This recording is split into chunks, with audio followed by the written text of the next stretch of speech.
I want to ask you, circle back to the money thing, because you tell in your book a story about having a fight with your husband one night over financial stress, which I think a lot of probably majority of people listening to this podcast would be able to relate to that.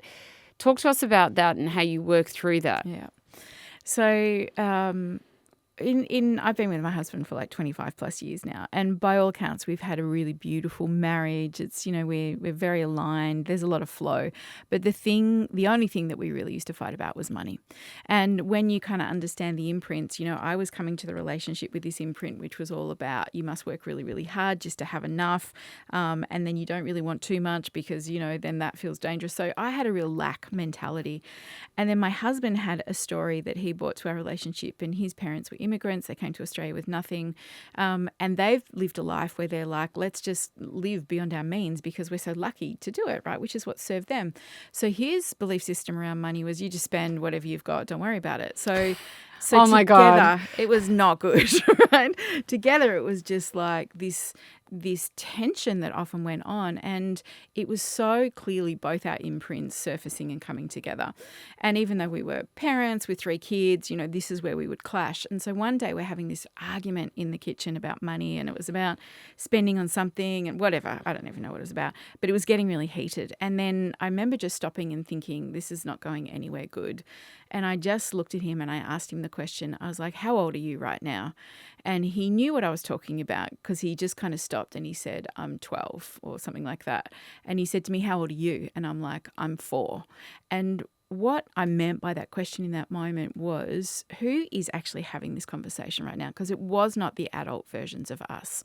The adult versions of us would be able to sit there and listen to each other, would be able to go, okay, I can see that we've got some tension stuff here. How do we work through it? But really what we were doing in those heated moments is it's like we were 2 kids battling it out.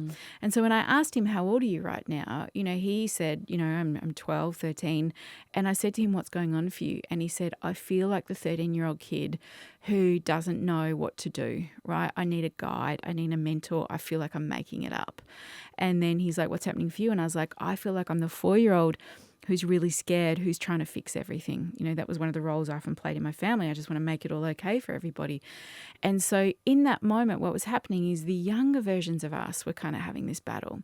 And whenever those younger parts of us turn up, we often are not going to get the results that we want because the wounded parts of us are turning up and they're often saying, this is dangerous. Let's be really careful. Let's defend at all costs. Let's make the other person wrong.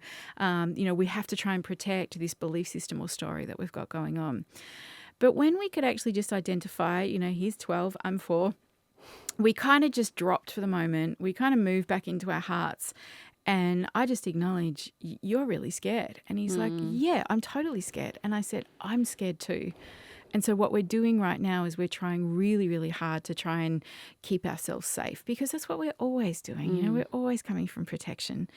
And so from that moment, we could just sit down and go, okay, what are the stories that are going on here and what do we need to work with to change them? And that is where we really began to shift our stories and imprints around money and how we can make it safe. So I had to take this story from you must work hard at all costs just to have enough to a story that said, work can be enjoyable and I can earn lots of money doing stuff that I love, as opposed to, you've just got to work really, really, really hard. So I was like, I want my new imprint to be this. I want my new imprint to be a story that says money is enjoyable and it's fun and it's something that is easy to play with, right? Instead of fear, lack, really hard. And so what I began to do is I began to just say, well, if this was an imprint, which is just a story that you take on board, well, I'm going to write a different story. And so every morning I would wake up and I would imagine, okay, if I have the opportunity right now to create a different story, what do I want that story to be? And I would almost imagine my parents standing in front of me with a magic wand saying, right, money is fun. and you don't have to work so hard for it and rest is good. And I just started playing with the idea of, if I could write the script, which we all can do, what would I want the script to say? So every morning I would just reinforce that. This is the new story I've got. And then I would just start to look for evidence that was possible. Someone might pay me an extra $5 and I'd be like, oh, look at that. It's working. There's, an extra $5 came into my world. Or I started small with playing the game of shifting this story to then it moved to being one where I was getting paid really well and I didn't have to work hard. And I began to see that there was a different way that we could actually do it, because the more we start to see evidence for it, the more we start to shift our thinking, exactly like what you said earlier on, we actually then start to look for the evidence that it's possible instead of the evidence that it's not. So it became a beautiful game changer for us within it. And I think not just the shifting of that story in the imprint, but also being aware that so often it's the younger parts of us that are turning up in relationships. I mean, we're all adults, but I really think we're probably just wounded kids walking around in adult bodies, bumping up against each other.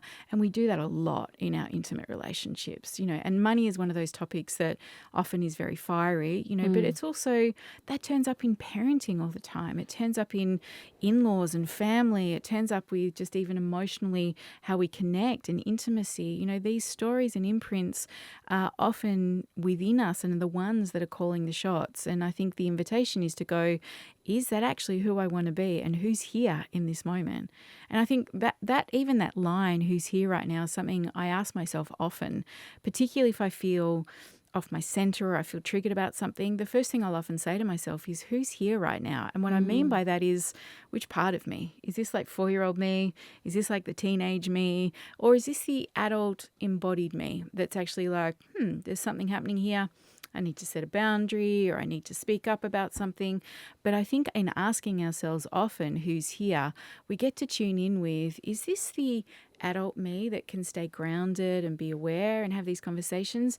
Or are these like younger parts of me that are just protecting and trying to defend, a fear or a belief system or a trauma, that may be sitting there?